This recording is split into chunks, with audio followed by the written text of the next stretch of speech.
And I sought for a man among them who should build up the wall and stand in the breach before me for the land, that I should not destroy it, but I found none.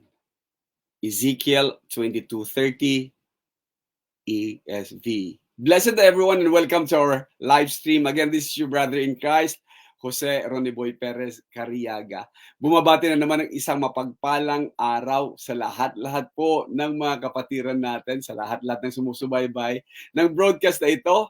At uulitin natin yung ating nakasanayang pagbati na anong oras, anong araw, saang sulok man kayo ng mundo na manunood ng broadcast na ito, ang pagpapaala ng ating dakila at mapagmahal na Diyos ang sana ang suma-atin. Patuloy po tayo sa ating mga paglalahad, sa ating mga leksyon, sa ating Making the Invisible Visible. At andito na naman po tayo sa isang dako wherein pag-uusapan po natin to kung sa A Love That Won't Let Go, part 20 na sana. And ngayong umagang ito, gusto lamang po natin talagang ilabas sapagkat ginamot po ng inyong lingkod. Hindi tayo nakapag-broadcast last Sunday and mapapansin nyo kagad-agad sa title natin that it was intended last Sunday. Pero wala po nakapag-video sa atin habang nasa San Manuel Tarlac po tayo. Ginamit po natin ang lection nito. First time kong ano tawag doon? Mag-rerun ng preaching natin. Pero specifically, ginawa natin last week sa San Manuel, binago lang natin yung ibang mga nilalaman nito. Wanted, a few good men ang kailangan po natin. Alam niyo naman kung ano yung last Sunday, ano, last week na celebration. Bakit na kahit tayo nangangailangan ng few good men? Simply because we really need men to stand up. We need few good men for our families. Sa mga paaralan, kailangan talaga natin ng few good men, few good professors, or few good teachers. And kailangan natin yan. Hindi lamang sa mga families and schools, also sa mga businesses. Kailangan natin na ang isa ay hindi mandadaya sa kanyang scales, hindi mandadaya sa kanyang taxes, hindi mandadaya sa kanyang mga customers and consumers. Few good men kailangan natin sa government. Kasi alam naman natin, most of them want to enrich themselves. Ngayon, dito po sa Pilipinas, dahil nangyayari na namang posisyonan, nangyayari na namang pwestuhan na naman dahil mayroon tayong tinatawag na mid-year election next year. Kaya ito na, talaga namang pagdating sa politics, wala ka talagang permanent enemies and permanent friends. Ang meron lang talaga ay permanent interests. Interest ng para tumakbo.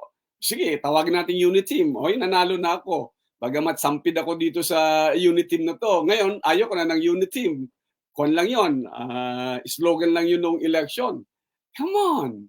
Kaya nga sinasabing walang permanent na friends and permanent na enemies. Permanent lang talaga na interest. At that interest ay personal interests. And sa churches, ganun din. Marami tayong nakikita. Lately, may mga nakikita tayo na may isang may isang pastor daw na nag-shopping ng walang pera because God commanded him so. Ang dami. So we needed few good men.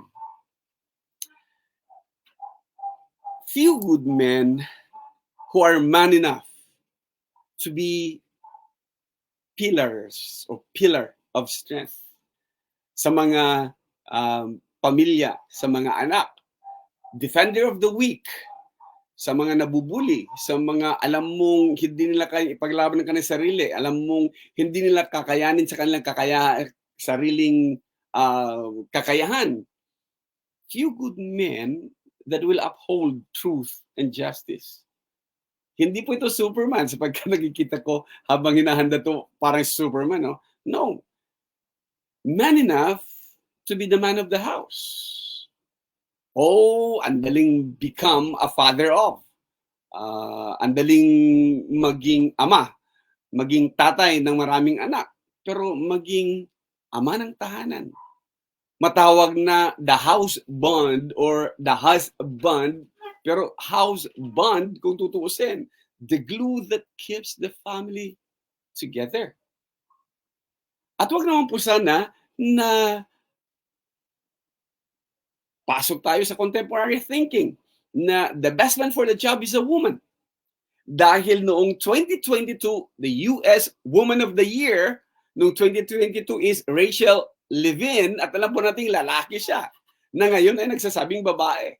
And UK, not wanting to be mapag-iiwanan, UK Woman of the Year 2023, Dylan Mulvaney. Ganun din, lalaki na ngayon ay nagsasabing siya ay isang babae. So the best one for the job is a woman. We really need few good men among us.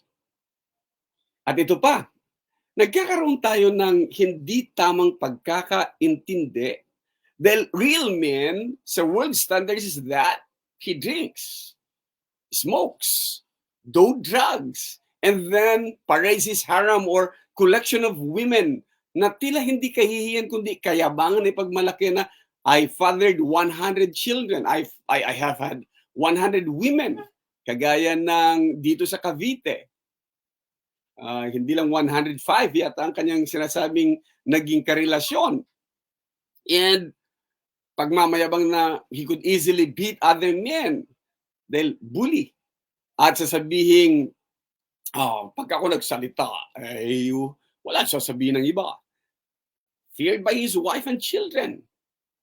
So, real men, ito yung nakikita ng mundo as standard sa pagiging tunay na lalaki that shows intimidation and fear.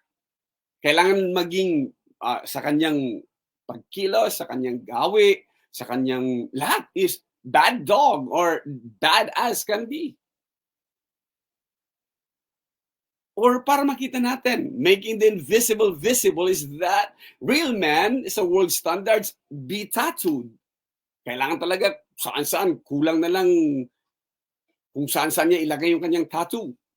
Or that piercing dito, piercing lahat na lang mayroong hikaw. Hindi nila maintindihan na yung piercing dito, yung naunang piercing sa earrings is that yung bondservant after na mabigyan siya ng kalayaan ng kanyang master at ayaw niyang umalis bilang isang alipin o alila, ang kanilang ginagawa is ilalagay niya ito. It will be pierced doon sa doorpost para sasabihin, I'm a bond servant for life. By choice naman yon. Kaya natutuwa ako magkaminsan. Sa mga ibang estudyante, sinasabi ko, research on that. Kung bakit kayo may mga earrings dito. And natatawa mga bata pagbabalik, sir, ganun pala yon. Alipin pala, bond servant pala. Pero ngayon, naging fashion design. Kasi gawain ng mga malalaking tao o mga kilalang mga tao o di kaya ay nanguna dito ay yung nasa basketball. Hindi ka naman yayaman kapag ka naglagay ka ng earrings. Feeling mo, isa ka rin sa mga mayayaman na pag naglagay ka ng earrings, no? Ng piercings. And kailangan real man, yung marunong kang mag-curse, marunong kang magmura. Be is this, if this, and is that, mga ganun na mga words. Para sa ganon ay katatakutan. And real man in world standards that ang kanyang mga kasamahan talaga ay bad company. Siga, galing sa probinsya, no? Unang araw niya pagdating sa subdivision, hahanapin niya yung mga siga, pakakain ay paiinumin niya. Kinaumagahan, kasama na rin siya ng tropa ng mga siga. Para lang sabihin, tunay na lalaki maintains bad manners and kicks and curses God. And God is out of question sa kanilang pagtatawanan nila. You think itong mga bagay-bagay nito ay made up lang ng inyong lingkod? No, this is what media is selling us.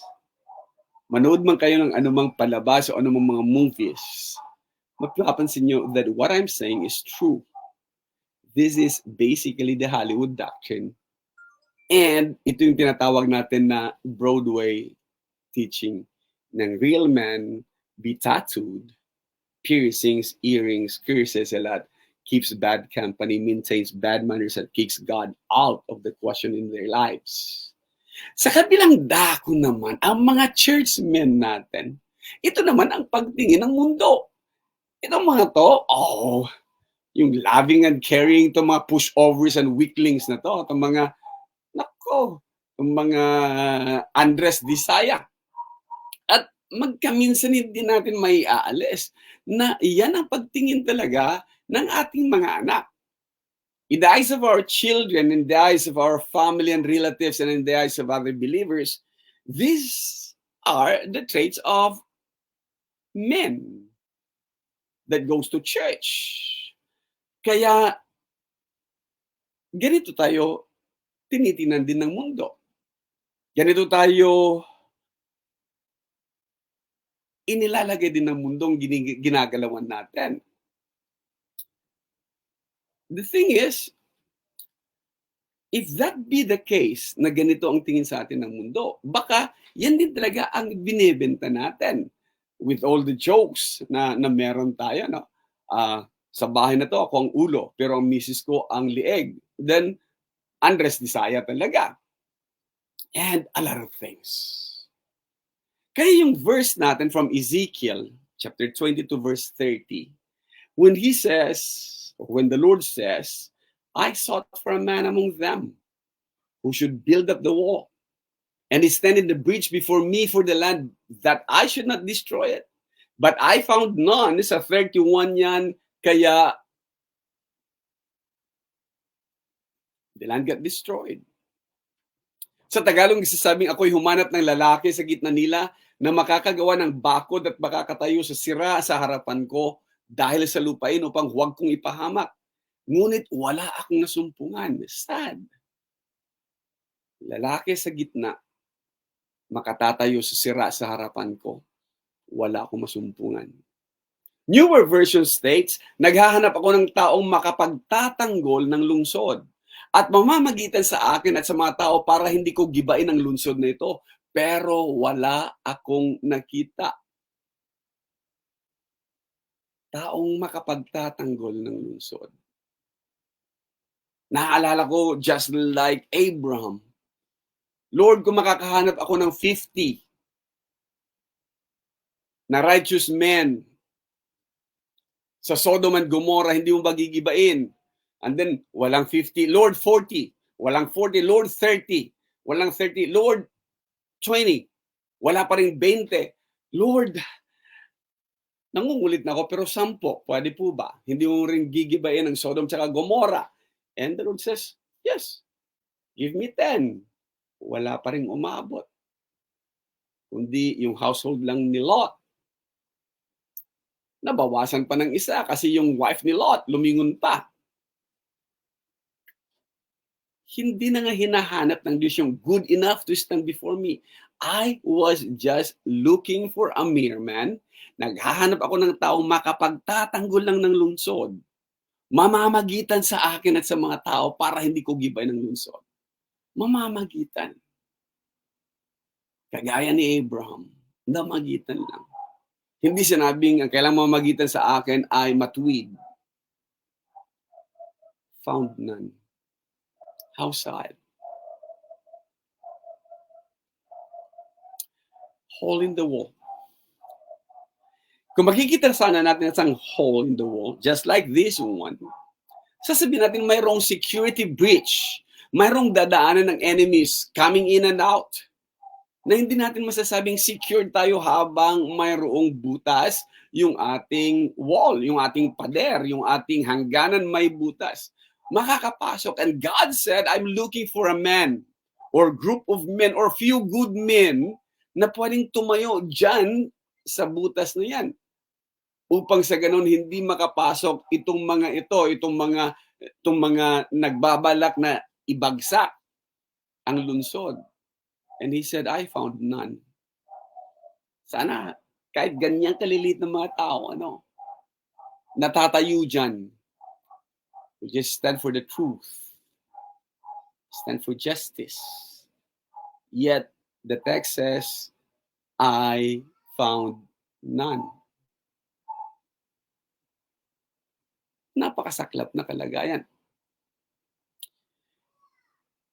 Let me go back a little bit. So rebuilding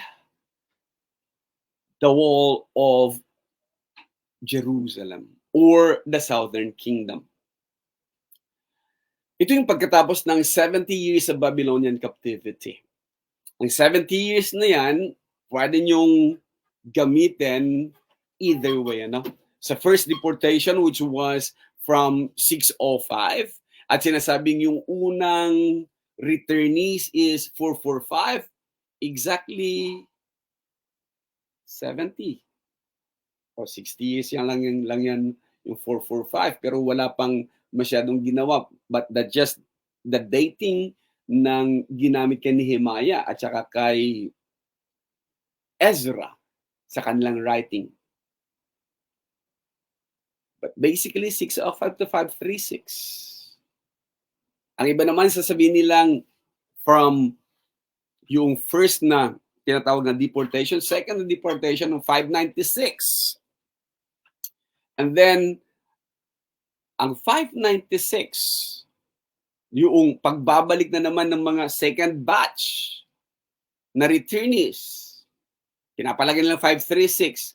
More or less talaga maglalaro ka ng 70 years. Either you count it by first deportation or yung last deportation of 587, 586, destruction of the temple. Na siya namang start na rebuilding of the temple noong 517. So, approximately talagang andun siya 70 years. At yan ang sinabi ng Biblia concerning the 70-year Babylonian captivity.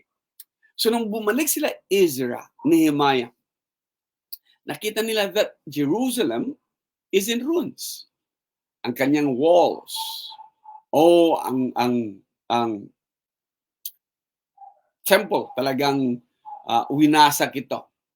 And yet, ang una nilang gagawin is to rebuild the wall. Para sa ganon, hindi madaling pasukin ng mga kaaway, ng mga kalaban. At meron silang mga kaaway kalaban ng mga ando dun sa Northern Kingdom, Samaria, at mga nasa paligid nila. And these enemies are, unang-una, passive. Hindi actively na talagang pupunta at makikigera, makikipag-away sa iyo. Passive. And active enemies. So as we read, samahan po ninyo ako, buksan po natin mga Biblia, sa Nehemiah chapter 4, verse 1. At dito natin mapapansin to. Sinasabing, when Sanballat, the governor of Samaria, heard that we were rebuilding the walls of Jerusalem, bilang kasama doon sa mga commission na first na returnees, Sanballat became angry and he started insulting our people. Kung ako, sasabihin ko kay Sanballat, what is that to you? Ano ngayon if we have to rebuild our walls? This is our nation. This is our land. So in verse 2 it says, in front of his friends and the Samaritan army, he said, army na niya ha? Kasi siyang governor of Samaria. What is this feeble bunch of Jews trying to do? Are they going to rebuild the wall and offer sacrifices all in one day? Do they think they can make something out of this pile of scorched stones? May pangmamaliit pa, no? Gusto niya, wag na lang. Wag niyo nang galawin yan. Manatili kayong wasak. Manatili kayong giba. Let's keep the status quo. Wala ka namang kinalaman dito. Hindi mo naman lugar ito eh. Kagaya nangyayari sa atin dito sa West Philippine Sea. No comment. Wala akong pakialam doon. Hindi pwede. Vice President ka. Hindi pwede. Kaparte ka ng mga Pilipino. Dapat may damdamin tayo para dyan. Sa nangyayari sa West Philippine Sea. Dapat involved tayo. Hindi pwede yung no comment. Hindi pwede yung pabayaan lang natin sila. No way, Jose. These things are. Kagaya din ng, if you want to do something, some people want you to see you remain broken. Manatili ka dyan sa bagay na yan kasi mas alam nilang pakisamahan yung brokenness mo kaysa yung rebuilding mo. Sanballat. What a character. Tingnan niyo maigi. When they started building the walls up, ang unang-unang ginamit ni Sanballat na weapon, kasama ng kanyang mga army, kasama ng kanyang mga friends, kasama ng kanyang mga kasamahan. Their first weapon, ridicule. Feeble bunch of Jews trying to do. Offer sacrifices in one day, ha? Suntok sa buwan yan. Passive. Breaking the will to do things. Di mo kaya yan. Masyadong mahirap yan. Ano mangyayari sa iyo dyan? Diba? When you start dreaming, unang-unang gagawin nila, sisirain nila ang pangarap mo. When you start building things, making new things, sasabihin, matagal yan, hindi mo kakayanin yan. And the only way to counter that is, unang-una, remember your reason for doing it.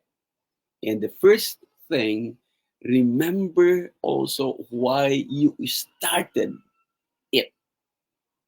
Di ba? Ba't mo nga ba gagawin? Ano nga ba? Ba't nga ba sila nagtatayo ng kuta ulit? Ba't nga ba sila naglalagay ng walls ulit? Upang sa ganun, hindi makapasok ang enemies. Kasi kapag ka nanatiling broken wall, yan makakapasok talaga Sanballat at kanyang mga kasamahan.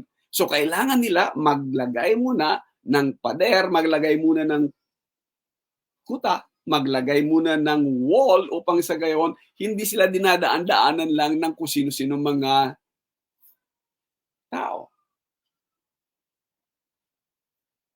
At ngayong they started making something out of nothing, ito na. Nagagalit na sila. The next one, Tobias sa iba. From Ammon was standing beside Sanballat and said, Look at the wall they are building. Why, even a fox or a jackal could knock over this pile of stones. Talaga naman, no? Makapanlait. Makapanlait lang na sabing, look, they're putting up weak. Napakahina ng kanilang mga walls. Banggain lang yan ng jackal, banggain lang yan ng fox. Babagsak na. So what? Pero affected sila.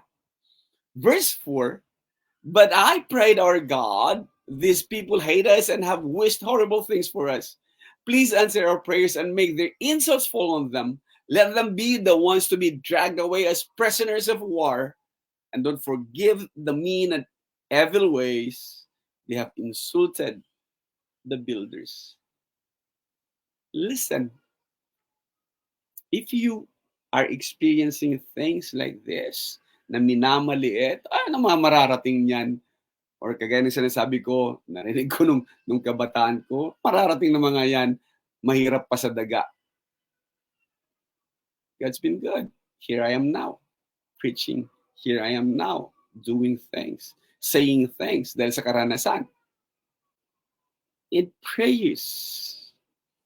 Kaya nga magkamisa sinasabi natin, ipasa Diyos mo na lang yan.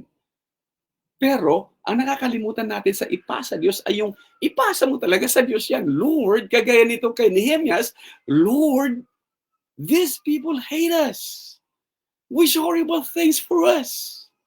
Lord, pwede po ba?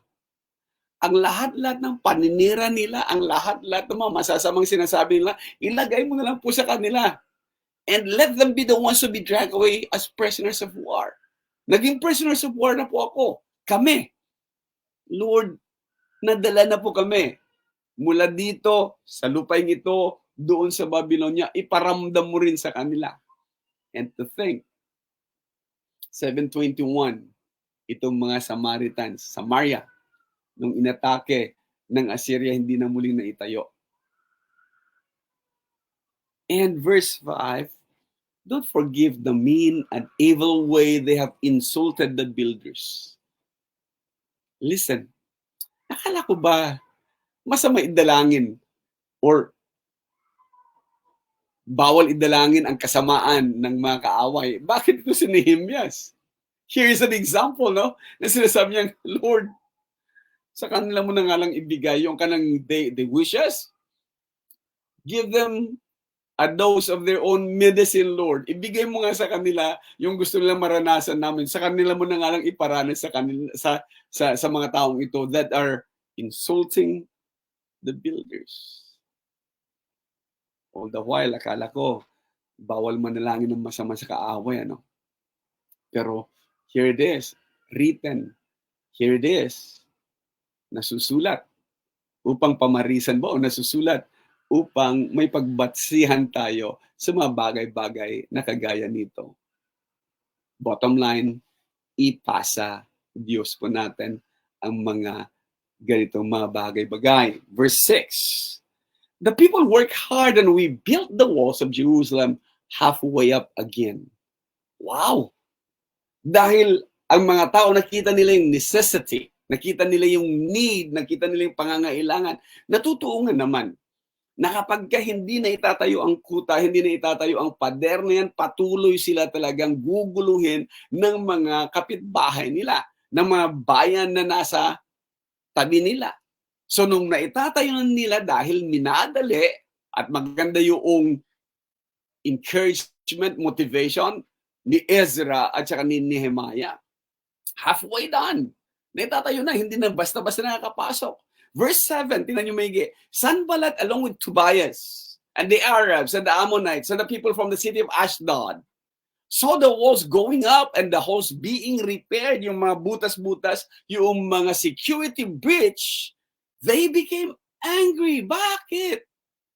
So yung dating passive na dati andun lang mga nakikinig lang at mga nanlalait lang, ngayon ay naging active and aggressive and decided to stir up trouble and to fight against the people of Jerusalem. Teka muna, ano bang kasalanan nila kung they will just have to repair it? Kagaya din natin magkamisa, no? You want to do something good? You want to start changing your life? You want to rebuild? Maraming magagalit. Yung pag-aaral nga lang ng inyong lingkod noon, sasabihin, ba't kailangan pang mag-aral? My grace is sufficient for you.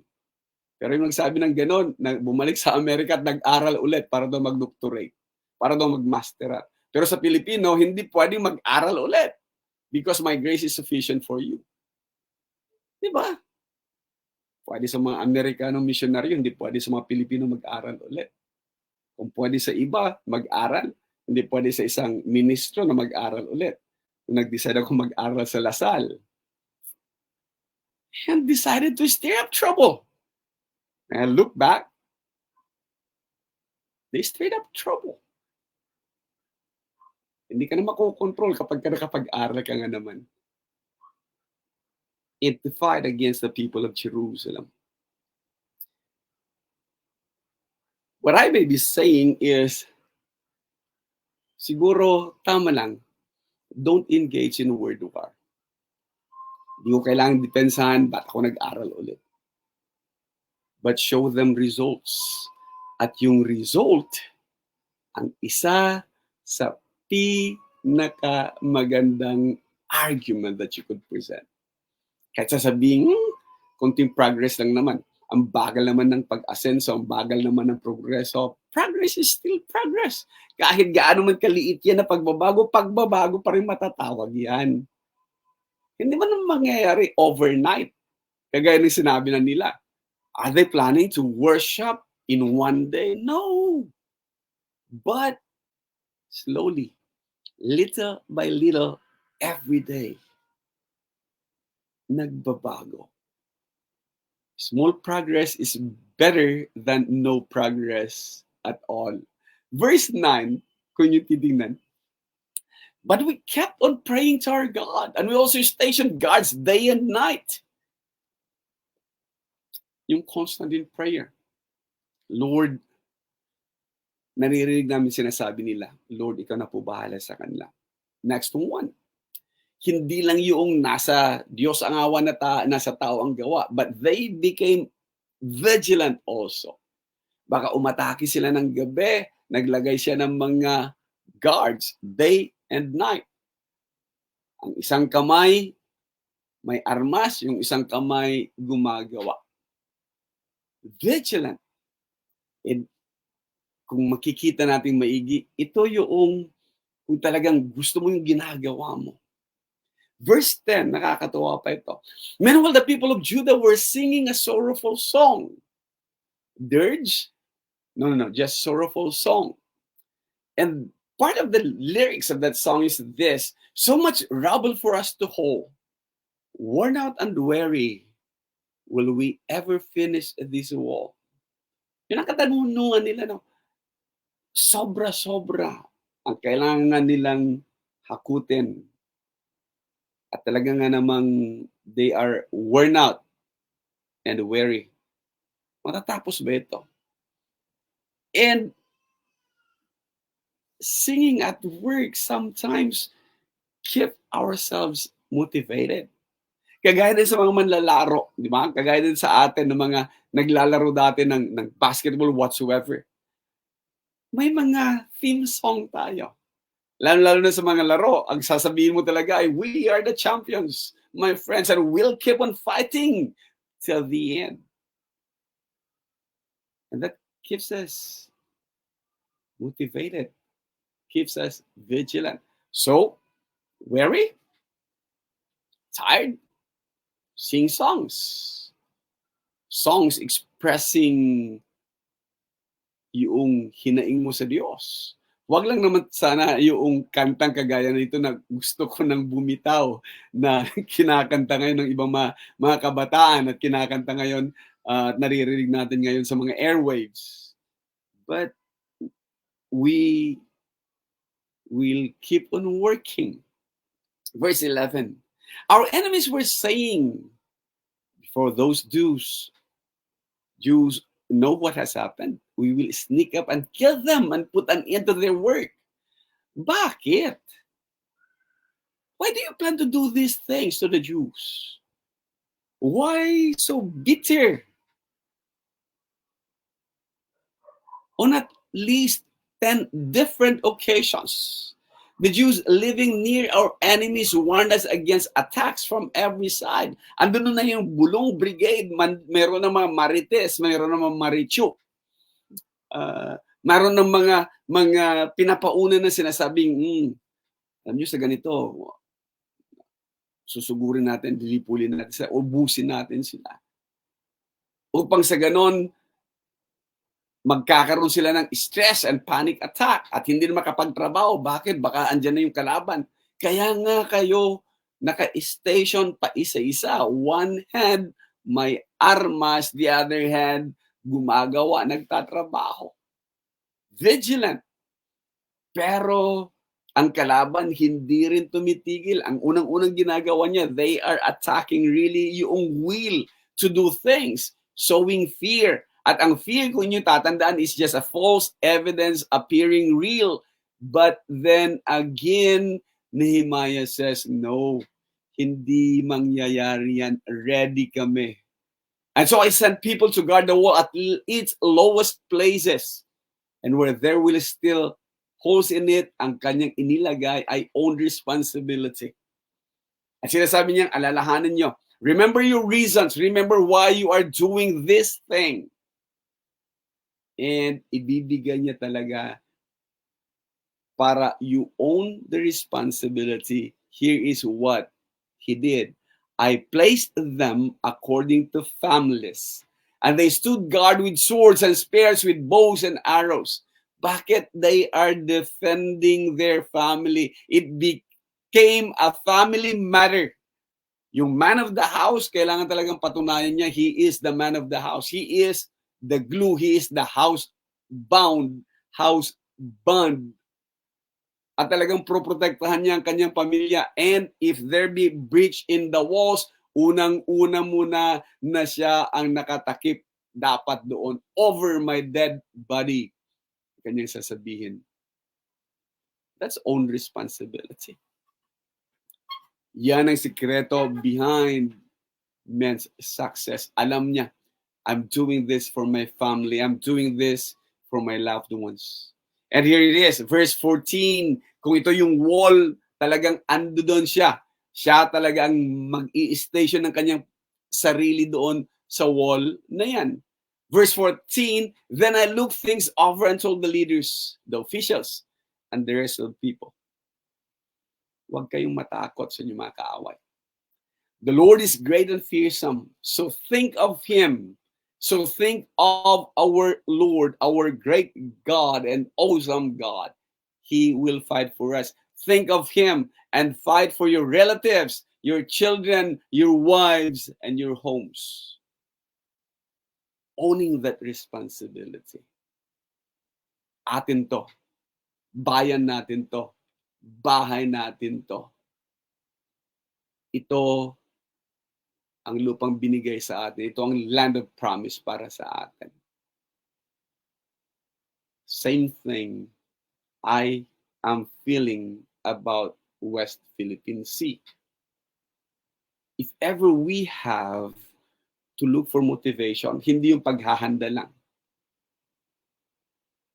One motivation is, kagaya ng Exodus na awitin ni Pat Boone, this land is mine. God gave this land to me. One, the giver, the Lord. Motivator na yan. Our God, He works with us. Second, relatives. Mga kamag-anak, hindi sila iba. The third, mga anak. Kung gusto mong makitang yung susunod na salinlahi o makitang yung mga anak na hindi naghihirap at hindi magiging prisoners of war, work for them. And for our families, for wives, for homes, yung mga ipinundar natin para sa ating mga anak, para sa ating pamilya. If we own that responsibility sa lahat ng mga bagay-bagay, kaya nga tayo naghahanap dito sa ating making the invisible visible at sa love that won't let go, part 20 natin, ay naghahanap talaga tayo ng few good men na handang ilagay ang kanyang sarili, mamagitan upang sa gayon walang masamang mangyayari sa kanyang pamilya, sa kanyang sambahayan, sa kanyang bayan. So, nasaan ang few good men among us? It is about time siguro that as we keep on singing yung Soldiers of Christ Arise, ito siguro yung pagkakataon na hanapin natin nasaan ang mga soldiers of Christ.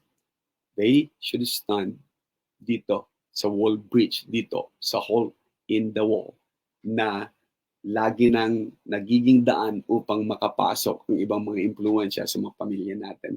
And even the churches, in the communities, and even sa bansa.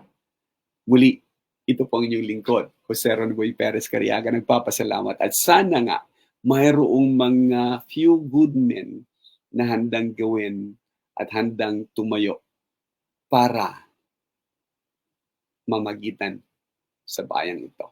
Salamat po.